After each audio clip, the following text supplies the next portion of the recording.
ఓం శ్రీమాత్రే నమః. తటిల్లేఖాతన్వీం తపనశశి వైశ్వానరమయీం నిషణ్ణాం షణ్ణామప్యుపరి కమలానాం తవ కలాం మహాపద్మాటవ్యాం మృదితమలమాయేన మనసా మహాంతః పశ్యంతో దధతి పరమాహ్లాదలహరీం. తటిల్లేఖాతన్వీం తపనశశి వైశ్వానరమయీం నిషణ్ణాం షణ్ణామప్యుపరి కమలానాం తవ కలాం మహాపద్మాటవ్యాం మృదితమలమాయేన మనసా మహాంతః పశ్యంతో దధతి పరమాహ్లాదలహరీం.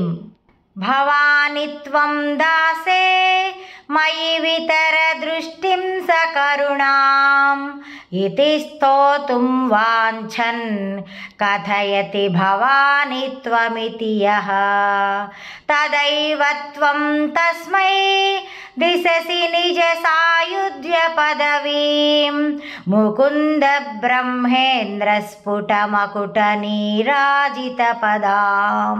భవాని త్వం దాసే మయి వితర దృష్టిం సకరుణాం ఇతి స్తోతుం వాంఛన్ కథయతి భవాని త్వమితి యః తదైవ త్వం తస్మై దిశసి నిజ సాయుజ్య పదవీం ముకుంద బ్రహ్మేంద్ర స్ఫుట మకుట నీరాజిత పదాం. త్వయా హృత్వా వామం వపుర పరితృప్తేన మనసా శరీరార్థం శంభోరపరమపి శంఖే హృతమభూత్ యదేతద్వద్రూపం సకలమరుణాభం త్రినయనం కుచాభ్యామానమ్రం కుటిలశశి చూడాలమకుటం.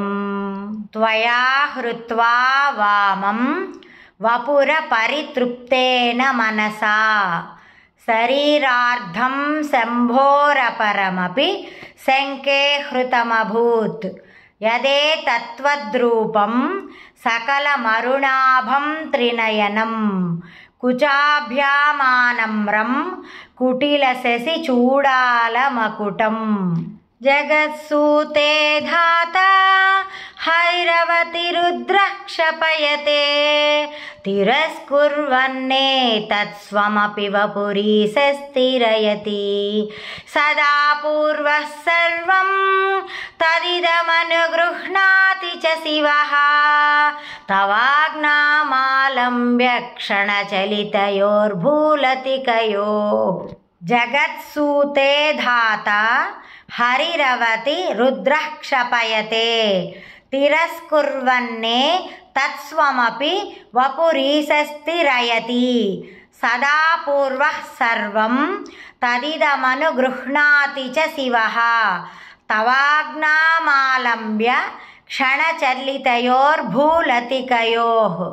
త్రయాణాం దేవానాం త్రిగుణజనితానాం తవ శివే భవేత్ పూజా పూజా తవ చరణయోర్యా విరచితా తథా హి త్వత్పాదోద్వహనమణిపీఠస్య నికటే స్థితా హ్యేతే శశ్వన్ముకులితకరోత్తం సమకుటాః. త్రయాణాం దేవానాం త్రిగుణజనితానాం తవ శివే భవేత్ పూజా పూజా తవ చరణయోర్యా విరచితా తథా హి త్వత్పాదోద్వహనమణిపీఠస్య నికటే స్థితా హ్యేతే శశ్వన్ ముకుళితకరోత్తం సమకుటాః.